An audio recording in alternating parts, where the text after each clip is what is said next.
In the last episode, Zhou Qir volunteers to join Zhang Yi. Lu Qiren, seeing it eager to prove herself, also offers to go.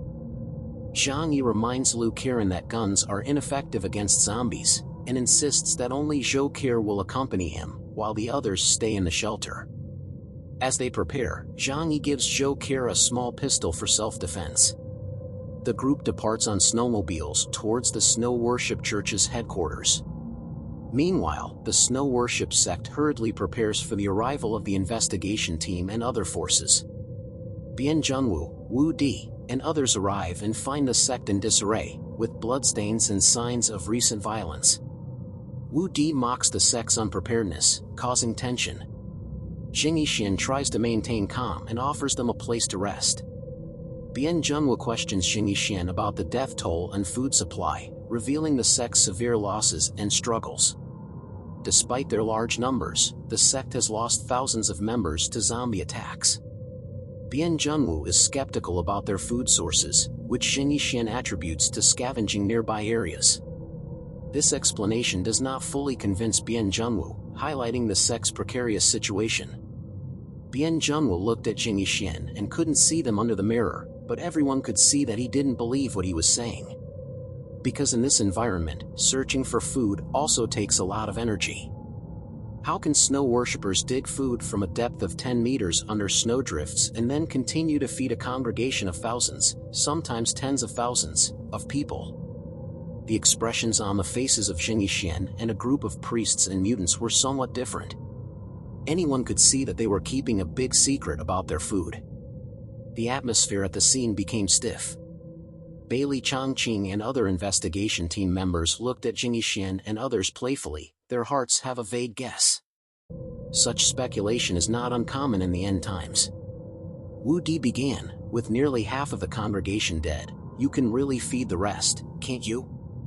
As soon as this word came out, the people of the worship of snow exploded on the spot. Han Chang shouted with a look of disgust, don't talk nonsense. We never do that kind of thing. Don't compare us with those beasts, Dai Mei, a cute pony baby girl standing behind Han Chang, retorted while grinding her teeth and frowning. Wu Di shrugged his shoulders and said with a little teasing in his eyes, then you can't have survived drinking the northwest wind, right? You! That's enough. Don't talk yet. When the two sides won a quarrel, Jing Yixian and Bian Junwu to stop them. Jing Yixian took a deep breath, bowed to Bian Junwu and said, there are some secrets, but they are vital to the survival of our snow religion, so we don't mention them to the outside world. Oh, really? The voice of Bian Junwu is still cold, but it seems to question Jing Yixian. Can't even we know?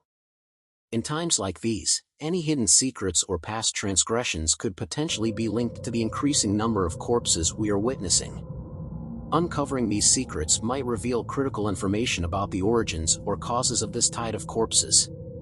Bian Junwu suspected that the body tide was actually caused by local forces in Tianhai City. Jing Yixian raised her head and looked deeply at Bian Junwu. If you must want to know, I can give you an answer. Bian Junwu said, good. Jing Yixian straightened up. Please follow me. Behind him, Han Chang and Dai Mei were a little anxious. High Priest, can you tell outsiders about this? Jing Yixian waved at them, no matter, the investigation team from the Jiangnan area also look up to us this thing. The priests and mutants were anxious not to reveal the secret of snow worship. Because they know that once this secret is known by other forces in Tianhai City, it is equivalent to a huge weakness of their own being pinched by the other side.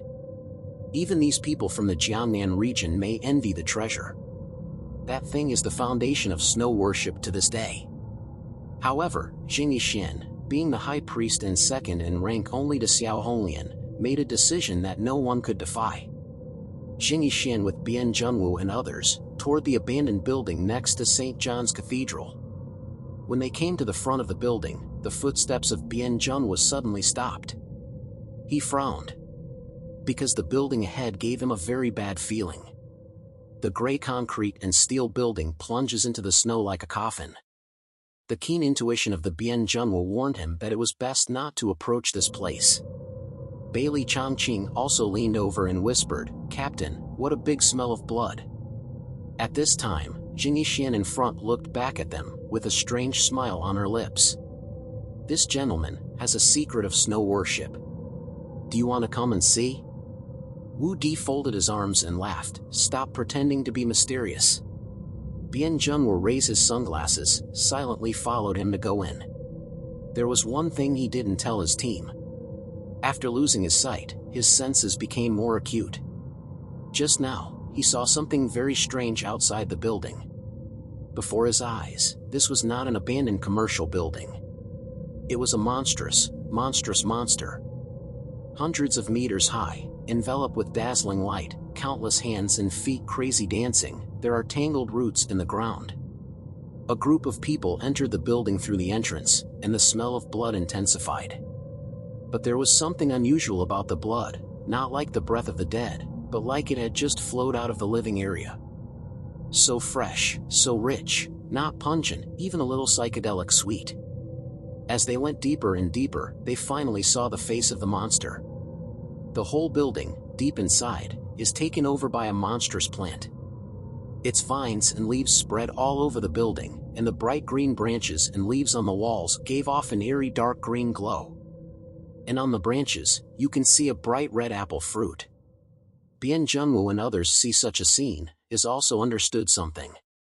Is this the food you need to survive? Xenjiouzombie reached out to pick a red fruit from the branch and handed it to Bien Junwo. Yes, this is a mutant plant that we found, and we call it the blood vine.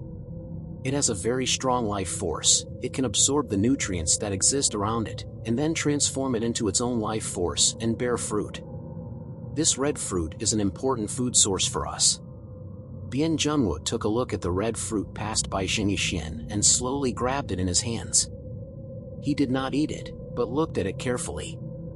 Xing smiled and said, "Rest assured, the fruit is not toxic. We have been eating it for more than a few months, and no one has been found abnormal because of it." Bien Junwo said faintly, "This kind of words make sense. But will it produce enough fruit for thousands of you?" Alright everyone, that's it for today's episode. Thank you so much for tuning in. Don't forget to hit that subscribe button and turn on notifications so you never miss an update. We'll be back tomorrow with another exciting episode. Until then, take care, and remember, stay safe.